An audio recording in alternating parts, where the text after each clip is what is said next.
தமிழே தனியா சுடரே நீயே எந்தன் வாழ்வே வளமே ஓயாதென்றும் முன்புகழ் பாடசே என் நாவில் சேர்ந்திருப்பாயே. அனைவருக்கும் ஹம்சவர்தினியின் கனிவான வணக்கங்கள். என்ன கொடுப்பார், எதை கொடுப்பார் என்று இவர்கள் எண்ணும் முன்னே கல்வி கொடுப்பார், கலை கொடுப்பார். போதாது போதாது என்றால் இன்னும் கொடுப்பார். இவையும் குறைவென்றால் என் தலைவர் தன்னை கொடுப்பார், தன் உயிரையும் கொடுப்பார். ஆம், சிவகாமியின் தவ புதல்வன், இந்தியாவின் பெரும் தலைவன் கருப்பு காந்தி, கடமைகளில் முந்தி, கடிகாரம் கட்டாத கால ஓட்டக்காரர், கர்ம வீரர் காமராஜர். அவரை பற்றி உங்கள் முன் பேச வந்துள்ளேன்.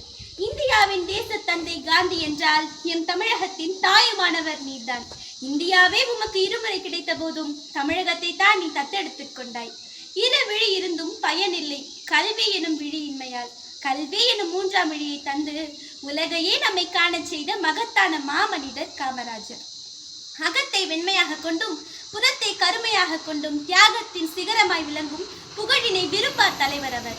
படிக்காத மேதை, படிப்பாளியின் பாதை, எளிமையின் தோற்றம், எண்ணத்தில் ஏற்றம். காமராஜர் ஆட்சிக்கு வந்தார்.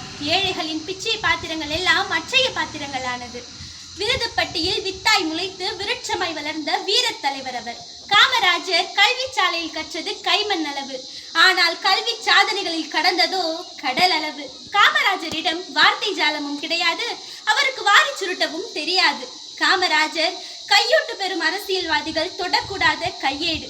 காமராஜர் பிறக்கும் முன்பு விருதுநகர் வெறும் நகர். காமராஜர் பிறந்த பின்பு விருதுநகர் விருது வெறும் நகர். பிள்ளைகளின் தளிர் நடை காணும் பெற்ற தாயவள் நெஞ்சம் போல பள்ளிக்கு பிள்ளைகள் செல்லும் பாங்கினை ரசித்து அதில் புதையலை பெற்றவர். உணவோடு கல்வியை ஊட்டியே வளர்த்தார். அதனால் உன்னத முதல்வர் இவரென திகழ்ந்தார். எளிமைக்கும் நேர்மைக்கும் எடுத்துக்காட்டாய் திகழ்ந்தார். கல்வியின் பால் பெரும் ஈர்ப்பினை கண்டார். காமராஜர் சட்டங்கள் கற்றதில்லை, பட்டங்கள் பெற்றதில்லை. திட்டங்கள் பல கோடி தந்திட்ட அறிவு பெட்டகம் அவர். பெயரளவில் சொன்னால் இது தமிழ்நாடு, பெருமையாக சொன்னால் இது காமராஜர் நாடு என்று கூறி வாய்ப்பளித்தமைக்கு நன்றி கூறி விடைபெறுகிறேன். நன்றி, வணக்கம்.